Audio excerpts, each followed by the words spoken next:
صلی اللہ علی محمد صلی اللہ علیہ وسلم اللہم صل علی محمد النبی الأمی وعلى آلہ وسلم تسلیما۔ اللہ السمیع العلیم من الشیطان الرجیم، بسم اللہ الرحمن الرحیم، والصلاة والسلام علی رسولہ الکریم۔ بخاری شریف کتاب مواقیت الصلاۃ جاری ہے۔ آج کا جو باب ہے اس کا عنوان ہے الصلاۃ الخمس کفارۃ، کہ 5 وقت کی 5 نمازیں گناہوں کا کفارہ بنتی ہیں۔ یہ موضوع ہم پیچھے بھی پڑھ چکے ہیں، یہاں ذرا تفصیل کے ساتھ آ رہا ہے۔ اور حدیث ہے 505، اور حضرت ابو ہریرہ رضی اللہ تعالیٰ عنہ سے روایت ہے ان ابی ہریرہ انہ سمع رسول اللہ صلی اللہ علیہ وسلم یقول، کہ حضرت ابو ہریرہ رضی اللہ تعالیٰ عنہ سے روایت ہے کہ انہوں نے رسول اللہ صلی اللہ علیہ وسلم کو یہ فرماتے ہوئے سنا، یقول، آپ فرماتے تھے ارأیتم لو ان نہرا بباب احدکم، کہ دیکھو اگر تم میں سے کسی کے دروازے پر نہر ہو، یغتسل فیہ کل یوم خمسا، اور دن میں 5 مرتبہ وہ اس میں غسل کرتا ہو، ما تقولو، تم اس کے بارے میں کیا کہتے ہو؟ یعنی پوچھا آپ نے کہ کوئی شخص جس کے دروازے پہ نہر ہو اور 5 مرتبہ غسل کرتا ہو تو اس کے بارے میں تمہارا کیا خیال ہے؟ ذالک یبقی من درانہ، کیا اس کے جسم پہ وہ کسی میل کو باقی رہنے دے گا؟ قالو، تو انہوں نے کہا، صحابہ کرام نے فرمایا، ذالک یبقی من درانہ، کہ کیا یہ اس کے جسم پہ کوئی میل کچال باقی رہنے دے گا؟ قالو، صحابہ کرام فرماتے ہیں، لا یبقی من درانہ شیئا، کہ وہ اس کے جسم پہ کوئی بھی میل کچیل کا ذرہ جو ہے باقی نہ رہنے دے گا۔ قال، آپ صلی اللہ علیہ وسلم نے فرمایا، فذالک مثل الصلاۃ الخمس، کہ اسی طرح 5 نمازوں کی مثال ہے، یمحو اللہ بها الخطایا، کہ اس کے ذریعے سے اللہ تعالیٰ گناہوں کو مٹا دیتا ہے۔ اس کی تفصیل ہم پچھلی حدیث میں پڑھ چکے ہیں، جو ایک شخص نے آ کے کہا تھا کہ مجھ سے کوئی گناہ ہو گیا، اور آپ صلی اللہ علیہ وسلم نے اس سے فرمایا کہ نمازیں جو ہیں وہ گناہوں کو معاف کر دیتی ہیں، ان کے ذریعے سے معاف ہو جاتے ہیں، ان الحسنات یذھبن السیئات۔ تو یہاں پہ اس چیز کو نبی کریم صلی اللہ علیہ وسلم ایک دوسری مثال کے ذریعے سمجھا رہے ہیں، اور آپ صلی اللہ علیہ وسلم کا طریقہ تدریس تھا کہ آپ مثالیں دیا کرتے تھے صحابہ کرام کو، اور تمثیلات سے جو چیز ہے وہ زیادہ اچھی طرح سے یاد ہو جاتی ہے۔ تو آپ صلی اللہ علیہ وسلم نے سوال پوچھا کہ یہ بتاؤ کہ اگر کسی کے دروازے پہ نہر ہے اور دن میں 5 مرتبہ وہ اس نہر میں غسل کرتا ہے، یعنی نہر کے اندر کھلا پانی ہوتا ہے اور کھلے پانی میں غسل اچھی طرح سے ہو سکتا ہے، تو آپ صلی اللہ علیہ وسلم نے پوچھا کہ کیا اس کے جسم پہ کوئی میل کچیل باقی رہے گا؟ اور پھر مثال سے یہ ثابت کیا کہ اسی طرح سے دن میں 5 دفعہ اگر کوئی نماز پڑھتا ہے، گویا 5 دفعہ وہ اللہ کے حضور حاضر ہوتا ہے اور اللہ کے سامنے اپنے گناہوں کا اعتراف کرتا ہے، اللہ کی حمد اور ثنا بیان کرتا ہے، رکوع اور سجود کرتا ہے، تو اس کے جسم پہ جس طرح پانی سے میل دور ہو جاتا ہے، اسی طرح سے اس کے سارے گناہ جو ہیں وہ اس غسل سے اس طرح سے کو آپ صلی اللہ علیہ وسلم نے ایک دفعہ صحابہ کرام کو ایک اور مثال سے سمجھایا۔ یہ مسند احمد کی حدیث ہے، اور حضرت ابو ذر رضی اللہ تعالیٰ عنہ سے روایت ہے کہ رسول اللہ صلی اللہ علیہ وسلم ایک دن سردی کے ایام میں باہر تشریف لے گئے، اور درختوں کے پتے اس وقت جو ہے خزاں کے سبب از خود جھڑ رہے تھے، تو آپ صلی اللہ علیہ وسلم نے ایک درخت کی ٹہنیوں کو پکڑا اور ہلایا تو ایک دم اس کے پتے جھڑنے لگے۔ تو نبی کریم صلی اللہ علیہ وسلم نے مجھے مخاطب کر کے فرمایا، حضرت ابو ذر جو ہیں وہ فرماتے ہیں کہ مجھے مخاطب کیا، قال یا ابا ذر، کیا ابا ذر، قلت لبیک یا رسول اللہ صلی اللہ علیہ وسلم، تو میں نے کہا کہ میں حاضر ہوں یا رسول اللہ صلی اللہ علیہ وسلم۔ تو فرمایا کہ جب بندہ مومن خالص اللہ کے لیے نماز پڑھتا ہے تو اس کے گناہ ان پتوں کی طرح جھڑ جاتے ہیں۔ لیکن کتنا اچھی پیاری حدیث ہے کہ جس طرح خشک درخت سے خشک پتے جو ہے خزاں کے موسم میں ذرا سی ہوا بھی چلتی ہے تو وہ جھڑ کے گر جاتے ہیں، اسی طرح بندہ مومن جب پوری طرح اللہ کی طرف متوجہ ہو کے اور اس کی رضا جوئی کے لیے نماز پڑھتا ہے تو اللہ تعالیٰ کی رحمت کے الہی کے جھونکے جو ہیں وہ اس کے گناہوں کو ان پتوں کی طرح جھاڑ دے۔ تو اب یہ انحصار ہمارے اوپر ہے کہ کیا ہم نماز پڑھتے ہیں، اور اگر پڑھتے ہیں تو کیا درست نماز پڑھتے ہیں، کیا اللہ کی طرف متوجہ ہو کے پڑھتے ہیں اور خشوع اور خضوع کے ساتھ پڑھتے ہیں۔ اگر ایسا کرتے ہیں تو انشاءاللہ وہ نماز جو ہے وہ گناہوں کی معافی کا ذریعہ بن جائے گی۔ اسی طرح صحیح مسلم کی ایک حدیث ہے، حضرت عثمان رضی اللہ تعالیٰ عنہ سے روایت ہے کہ رسول اللہ صلی اللہ علیہ وسلم نے فرمایا کہ جو مسلمان آدمی فرض نماز کا وقت آنے پر اس کے لیے اچھی طرح سے وضو کرے، پھر پورے خشوع اور اچھے رکوع و سجود کے ساتھ نماز ادا کرے تو وہ نماز اس کے واسطے پچھلے گناہوں کا کفارہ بن جائے گی، جب تک کہ وہ کسی کبیرہ گناہ کا مرتکب نہ ہوا ہو۔ اور نماز کی یہ برکت اس کو ہمیشہ ہمیشہ حاصل ہوتی رہے گی، وَذَلِكَ الدَّهْرَ كُلَّهُ، کہ اور یعنی یہ کہ اگر وہ نماز جیسے وقت ہوا ہے اور فرض نماز کا جیسے وقت ہوا اس نے فوراً اس کے لیے اچھی طرح سے وضو کیا، اور اب وضو کا باب ہم پیچھے پڑھ چکے ہیں باب الطہارہ کے اندر کہ اچھی طرح سے وضو کرنا ہی نماز کی کنجی ہے۔ اچھی طرح سے اس نے وضو کیا، پھر پورے خشوع کے ساتھ اور اچھے رکوع اور سجود کے ساتھ نماز ادا کی، یہ نہیں کہ نماز بس ٹھونگے مارے دو چار، نہ رکوع پورا نہ سجدہ پورا، نہ اس کے اندر تسبیحات اچھی طرح سے کی، تو وہ نماز تو ظاہر ہے نماز کو ضائع کرنے کے برابر ہوتا ہے۔ تو شرط یہ ہے کہ نماز کو بر وقت پڑھا جائے، اچھی وضو کے ساتھ پڑھا جائے، پورے خشوع کے ساتھ پڑھا جائے، اور رکوع و سجود بھی اچھی طرح سے ادا کیے جائیں، تو وہ نماز اس کے واسطے پچھلے گناہوں کا انشاءاللہ تعالیٰ کفارہ بنے گی۔ یہاں تک کہ اگر وہ کبیرہ گناہ کوئی کرتا ہے تو پھر اس کے لیے اس کو توبہ کرنی پڑے گی، یا اس کے جب جیسے پہلے بات ہوئی کہ اس کا کوئی کفارہ ہے تو وہ ادا کرنا پڑے گا، لیکن اگر وہ کبیرہ گناہ کا مرتکب نہیں ہے تو انشاءاللہ نماز کی برکتیں جو ہیں اس کو ہمیشہ ہمیشہ حاصل ہوتی رہیں گی۔ اسی طرح سے ایک اور حدیث ہے، یہ مسند احمد کی حدیث ہے، اور حضرت خالد جوہنی سے یہ روایت ہے، تو قال رسول اللہ صلی اللہ علیہ وسلم کہ من صلی سجدتین لا یسخ فیہما غفر اللہ له ما تقدم من ذنبہ، کہ آپ صلی اللہ علیہ وسلم نے فرمایا کہ جو شخص 2 رکعت ایسی پڑھے، یہاں پہ صلی سجدتین 2 سجدے کا ذکر آیا، لیکن مراد اس سے ہے کہ 2 رکعت نماز ایسی پڑھے جس میں اس کو غفلت نہ ہو، لا یسخ فیہما، تو اس میں اس کو غفلت نہ، مطلب یہ کہ وہ خشوع و خضوع کے ساتھ 2 رکعت نماز ادا کرتا ہے تو اللہ تعالیٰ اس کے صلے میں اس کے سارے سابقہ گناہ معاف کرتا ہے۔ تو دیکھیں جی اتنی ترغیبات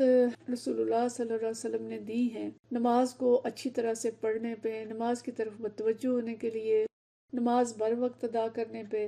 لیکن بڑی بد نصیبی ہے کہ آج امت کی بڑی تعداد جو ہے وہ نماز سے غافل ہے، بے پرواہ ہے، اور ظاہر ہے جب وہ بے پرواہ ہے تو اللہ تعالیٰ کی جو عنایات ہیں ان سے بھی محروم ہے، اور اگر اپنے اوپر ظلم کر رہے ہیں تو اللہ کی رحمت کو متوجہ کرنے کے لیے ضروری ہے کہ ہم اپنی نمازوں پہ توجہ دیں۔ بہت کم لوگ ہیں اس وقت جو 5 وقت کی نماز باقاعدگی سے ادا کرتے ہیں، اور اس سے بھی کم ہے مردوں میں خاص طور پہ جو جا کے مسجد میں نماز ادا کرتے ہیں، اور پھر اس سے بھی کم ہے کہ جو 5 وقت پڑھتے ہیں اور خشوع و خضوع کے ساتھ اور نماز کی جتنی شرائط ہیں اس کے ساتھ پڑھتے ہیں۔ تو اس لیے ہمیں اس چیز پہ توجہ دینی چاہیے کہ اللہ تعالیٰ کا محبوب ترین عمل بھی بر وقت نماز پڑھنا ہے، اور پھر بر وقت کے ساتھ خشوع و خضوع اور توجہ کے ساتھ نماز پڑھنا ہے۔ انشاءاللہ اس طرح سے پڑھیں گے تو نمازیں ان کے لیے کفارہ ہوں گی اور گناہوں کی معافی کا ذریعہ ہوں گی۔ اگلی حدیث ہے حدیث نمبر 506، اور یہ ہے تضیع الصلاۃ عن وقتها، کہ نماز کو اپنے وقت سے مؤخر کر کے پڑھنا، نماز کا وقت ضائع کرنا، یعنی نماز کو ضائع کرنا۔ تو حدیث 506 ہے، اور غیلان روایت کرتے ہیں انس رضی اللہ تعالیٰ عنہ سے، ما عرف شیء مما کان علی عہد النبی صلی اللہ علیہ وسلم قیل الصلاۃ،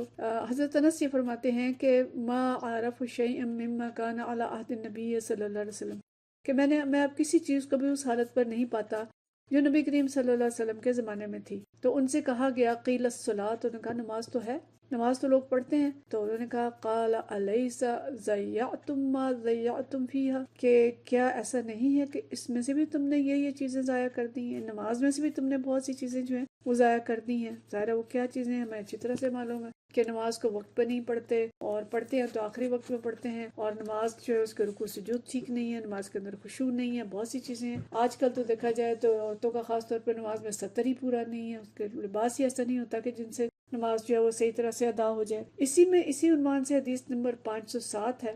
اور یہ حدیث جو ہے یہ بھی حضرت انس بن مالک سے ہی ہے، عن زہری کہتے ہیں یقول دخلت علی انس بن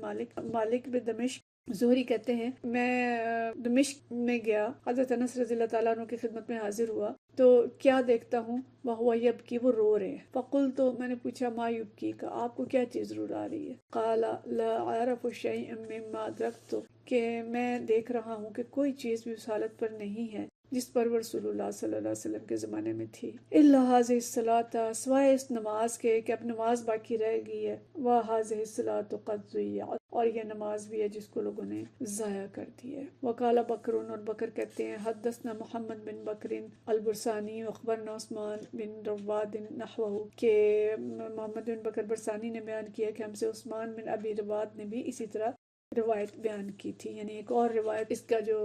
طریقہ ہے وہ بیان کر رہے ہیں کہ دوسری روایت سے بھی یہ حدیث آئی ہے۔ تو اس حدیث میں جو ذکر ہے، پچھلی حدیث میں ہم نے پڑھا تھا کہ نماز کس طرح سے گناہوں کی معافی کا ذریعہ ہوگی، اور یہاں پہ حضرت انس رضی اللہ تعالیٰ عنہ کے حوالے سے یہ بات ہے کہ نماز جو ہے وہ ضائع کر دی گئی ہے، اور وہ دور تھا جب ابھی صحابہ کرام زندہ تھے، کچھ حضرت انس بن مالک ظاہر صحابی تھے، اور تابعین کی کثرت تھی، اور دین ابھی بہت سارا دین اپنی اصل حالت میں باقی تھا۔ اس وقت وہ بیٹھ کے رو رہے ہیں کہ تم لوگوں نے چیزیں ضائع کر دی ہیں، اور کچھ واقع نہیں ہے جو نبی کریم صلی اللہ علیہ وسلم کے دور میں تھا، اور نماز بھی تم نے ضائع کر دی ہے، تو ہمارا کیا حال ہو؟ اس دور میں اگر صحابہ کرام آ جائیں تو وہ آ کے دیکھیں کہ آج کے مسلمانوں کا کیا حال ہے۔ نماز نہیں پڑھ رہے تب بھی مسلمان ہیں، روزہ نہیں رکھ رہے تب بھی مسلمان ہیں، ریاکاریاں کر رہے ہیں تب بھی مسلمان ہیں، امانت اور دیانت نہیں ہے تب بھی مسلمان ہیں، کبائر کر رہے ہیں تب بھی مسلمان ہیں، سود کھا رہے ہیں تب بھی مسلمان ہیں، بالکل نظام جو ہیں معاشرت کے، معیشت کے، حکومت کے، عدالت کے، ہر چیز بدل دی ہے اور کفار کے طریقے پہ چل رہے ہیں، تب بھی ان کا اسلام باقی ہے۔ کون سی چیز جو ہے اسلام کی ایسی ہے جسے ہم نے اس کی اصل حالت پہ برقرار رکھا ہو؟ آج تو اسلام جو ہے وہ مظلوم ہو چکا ہے۔ تو حضرت انس بن مالک اگر آج ہوتے تو کیا ہوتے، جو اس وقت بیٹھ کے رو رہے تھے۔ اور دمشق اس وقت جو ہے وہ دارالحکومت تھا، بنی امیہ کا حکمران ولید بن عبد الملک اس وقت خلیفہ تھا، تو وہاں حجاج بن یوسف کی ظالمانہ کارروائیوں کی شکایت لے کے گئے، لیکن انہوں نے وہاں جا کے دیکھا کہ خود ولید بن عبد الملک اور اس کے دیگر امراء جو ہیں وہ نماز کے بارے میں تساہل کا شکار ہیں، اور نماز بہت دیر سے پڑھتے ہیں، اور خصوصاً جمعہ کے دن خطبہ جمعہ کی طوالت کی وجہ سے نماز میں اتنی تاخیر کر دی جاتی کہ عصر کا وقت داخل ہو جاتا۔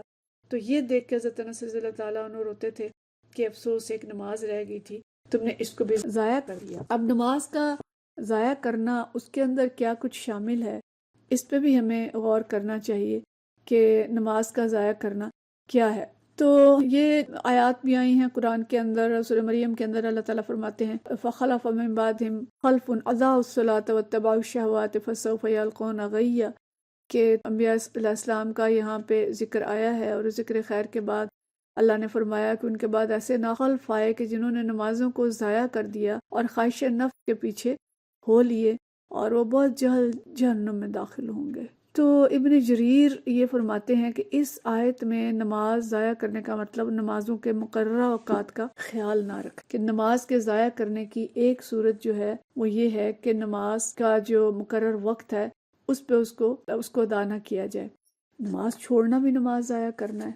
اس کو وقت پہ ادا نہ کرنا بھی ضائع کرنا ہے، اس میں ریاکاری کرنا بھی نماز ضائع کرنا ہے، اور نماز کے جو رکوع اور سجود ہیں ان کا خیال نہ رکھنا، نماز کی شرائط کا خیال نہ رکھنا، یہ بھی نماز کو ضائع کرنا ہے۔ اور نماز کی اہمیت دیکھیں کتنی زیادہ ہے، اتنی ہم احادیث اس میں پڑھ چکے ہیں، اور نبی کریم صلی اللہ علیہ وسلم کی تنبیہات بھی بہت زیادہ ہیں۔ یہ ایک سنن ترمذی کی حدیث ہے کہ رسول اللہ صلی اللہ علیہ وسلم نے ارشاد فرمایا کہ قیامت کے روز بندے کے اعمال کے سلسلے میں سب سے پہلے سوال جو ہے وہ نماز کے بارے میں کیا جائے گا، بس اگر نماز ٹھیک رہی تو وہ فلاح و کامیابی سے ہمکنار ہوگا، اور اگر نماز کا معاملہ خراب پایا گیا، یعنی اس میں کوتاہی پائی گئی کہ نمازیں پڑھی نہیں ہیں یا نمازیں ضائع ہو رہی ہیں، ٹھیک نہیں پڑھی، لیکن حرام رزق کھا کے نماز پڑھیں گے قبول نہیں ہوگی، ستر ڈھک کے عورتیں نماز نہیں پڑھیں گی قبول نہیں ہوگی، بہت ساری چیزیں ہیں جس میں نماز ضائع ہوتی ہے۔ تو اگر اس میں کوتاہی پائی جائے گی تو پھر اللہ تعالیٰ کا ارشاد ہوگا کہ دیکھو اس بندے کیونکہ نوافل ہیں، تو اگر نوافل ملیں گے تو اس کے ذریعے اس کے فرائض کی کمی کو پوری کر دو، اور پھر بقیہ اعمال کی جانچ پڑتال کی جائے گی۔ سب سے پہلا حساب جو ہوگا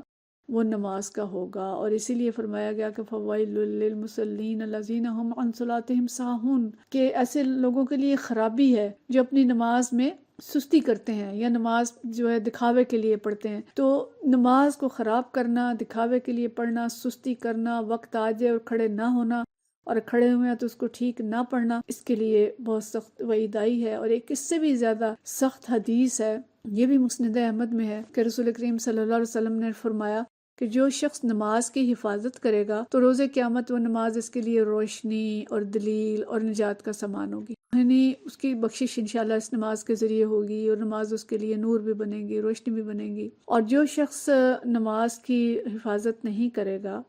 وَلَمْ يُحَافِظْ عَلَيْهَا لَمْ يَكُنْ لَهُ نُورٌ وَلَا بُرْهَانٌ وَلَا نِجَاتٌ، تو یہ نماز اس کے لیے نہ نور بنے گی، نہ یعنی اس کے لیے پھر روشنی کا ذریعہ نہیں بنے گی، نہ اس کے لیے برہان بنے گی، نہ اس کے لیے نجات کے ذریعہ بنے گی۔ اور کیا ہوگا کہ وَقَانَ يَوْمَ الْقِيَامَةِ مَعَ قَارُونَ وَفِرْعَوْنَ وَحَامَانَ وَأَبِي بن خلف، کہ وہ بد نصیب پھر قیامت والے دن قارون، فرعون، حامان اور ابی بن خلف کے ساتھ ہوگا۔ یہ 3-4 بدترین کردار ہیں جو قرآن کے اندر جن کا ذکر آیا ہے اور حدیث میں آیا ہے۔ یہ دشمنان دین تھے، اللہ کے دشمن تھے، اللہ کے انبیاء کے دشمن تھے، جن کا ذکر یہاں پہ آیا ہے کہ مسلمان ہے لیکن وہ نماز کی حفاظت نہیں کر رہا، اس کو بر وقت ادا نہیں کر رہا، اس میں سستی کر رہا ہے، اس کو ضائع کر رہا ہے، تو اس کا انجام جو ہے وہ ان لوگوں کے ساتھ ہوگا۔ لہٰذا ہمیں فکر کرنی چاہیے اپنی نمازوں کی کہ نمازوں کو بر وقت ادا کریں، کوتاہی نہ کریں، اور نمازوں کو اچھے طریقے سے ادا کریں تاکہ ہمارے لیے بخشش کا ذریعہ بنے اور روز محشر نور کا ذریعہ بنے، اللہ تعالیٰ کے قرب کا ذریعہ بنے، ورنہ خراب نمازیں جو ہیں الٹی پڑیں گی ہمیں